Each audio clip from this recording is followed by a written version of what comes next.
Assalamualaikum warahmatullahi wabarakatuh.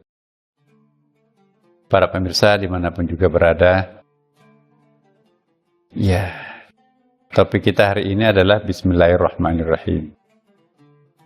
Dalam satu qaul, riwayat, disebutkan kalau seandainya kitab suci seluruhnya dikumpulkan, dipadatkan, termasuk Taurat, Injil, Zabur, dan Quran, pemadatannya adalah surah Al-Fatihah.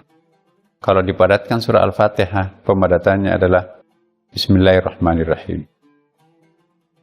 Jadi intinya seluruh kitab suci Bismillahirrahmanirrahim. Ada lagi yang memperciut. Intinya basmalah terletak di dalam titik di bawah bah. Kaitannya itulah nanti dengan nun wal qalam wa ma yasturun. Jadi Allah menciptakan alam ini sangat mudah. Cukup menciptakan kalam, pena, kemudian menulis sebuah titik. Titik itulah nanti yang memadat, kemudian meledak, Big Bang. Partikelnya mengalami expanding universe. Wa inna lamusi'un. Kemudian itulah nanti yang membengkak, membesar, dan sampai sekarang menjadi banyak. Dari yang banyak ini, kita bisa mendebak bahwa berasal dari yang satu. Tapi ini memang tidak berasal dari sebuah hadis yang sahih, yang kuat. Dalam perspektif Ahlussunnah, kita sebagai Ahlussunnah memang tidak populer. Tapi itu ada riwayat yang hadis-hadis sufistik seperti itu ada. Tapi poin yang saya ingin tekankan di sini, Bismillahirrahmanirrahim ini adalah muncul pada setiap surah dalam Quran, kecuali surah Taubah. Apa artinya? Itu menjadi tema besarnya setiap ayat Quran itu basmalah. Ayat surah manapun kita baca, kecuali surah At-Taubah, itu pasti umbrellanya, payungnya itu Bismillahirrahmanirrahim. Jadi, kenapa surah At-Taubah tidak ada basmalahnya? Karena isinya ayat-ayat perang. Perjanjian yang dilanggar, pembunuhan, pembantaian, dan seterusnya. Jadi bertentangan atau tidak sejalan dengan Bismillahirrahmanirrahim yang menekankan Allah itu adalah sebagai maha feminin, maha kelembutan sebetulnya. Jadi Bismillahirrahmanirrahim itu, Allahnya itu adalah lafadz maskulin, Allah, lafzul jalalah, jalaliyah itu maskulin, tapi Ar-Rahman, Ar-Rahim itu feminin. Rububiyah, Rabbun itu feminin. Jadi ayat pertama, dua, dan ketiga surah Al-Fatihah itu memberikan apa yang namanya itu taqyid. Taqyid itu pembatasan, taksis ya.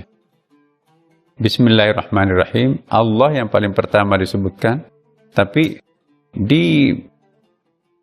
ditakyidkan dengan Ar-Rahman, Ar-Rahim, ya, Bismillahirrahmanirrahim.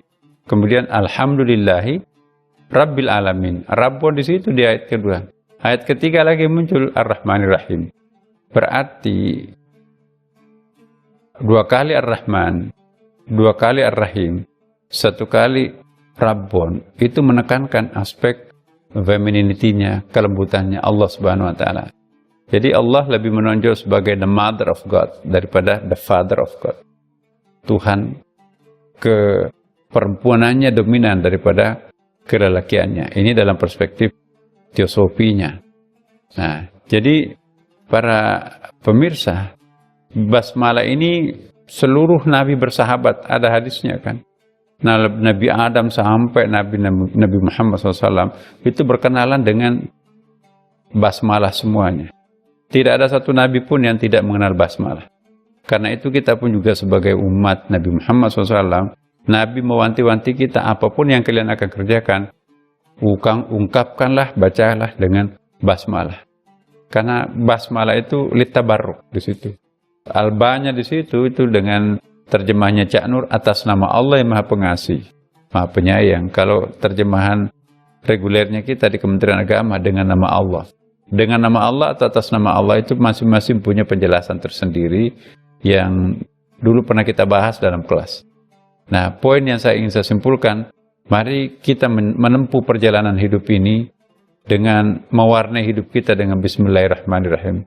Insya Allah kalau kita menjadi hamba atau khalifah, tirulah sifatnya Allah yang menekankan dirinya lebih menonjol sebagai Ar-Rahman Ar-Rahim, Maha Pengasih dan Maha Penyayang. Wassalamualaikum warahmatullahi wabarakatuh.